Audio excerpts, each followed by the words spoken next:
અમદાવાદમાં સૌથી વધુ ધમધમતો સુભાષ બ્રિજ છેલ્લા 20 દિવસથી બંધ કરાયો છે। બ્રિજના સ્પાનમાં તિરાડ પડ્યા પછી એજન્સીઓ દ્વારા તપાસ હાથ ધરાઈ હતી, જેમાં એજન્સીઓનો રિપોર્ટ પણ સામે આવ્યો છે અને બ્રિજને સંપૂર્ણપણે તોડી પાડવાની સલાહ આપવામાં આવી છે। ત્યારે શું છે એજન્સીઓનો મત અને તંત્ર શું કહે છે, આવું જાણીએ।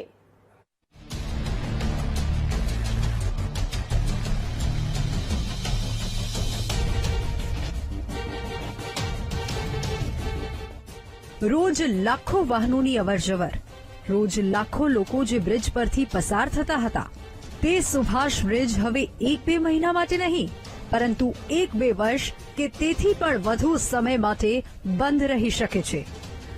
4 ડિસેમ્બરે સુભાષ બ્રિજના સ્પાનમાં તિરાડ અને સ્પાનનો ભાગ બેસી ગયાની ઘટના પછી બ્રિજ બંધ કરાયો હતો। વિવિધ એજન્સીઓએ તપાસ હાથ ધરી હતી।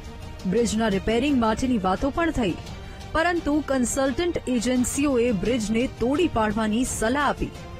એજન્સીઓના મતે સુભાષ બ્રિજનું આયુષ્ય 50 વર્ષથી વધુનું છે।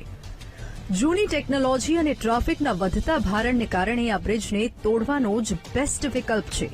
જો કે સર્વે એજન્સીઓએ તંત્રને 3 વિકલ્પ આપ્યા છે, જે પ્રમાણે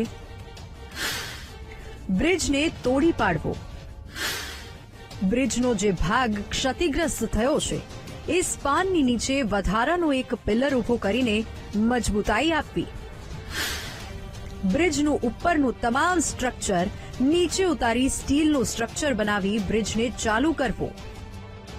જો કે નાગરિકોની સલામતી અને શહેરના વિકાસને ધ્યાનમાં રાખીને લાંબા ગાળાના પ્લાનિંગ મુજબ જૂના બ્રિજને તોડી નવો બ્રિજ બનાવવાનો જ બેસ્ટ વિકલ્પ છે। આ મુદ્દે સત્તાધીશોનો શું મત છે, સાંભળો।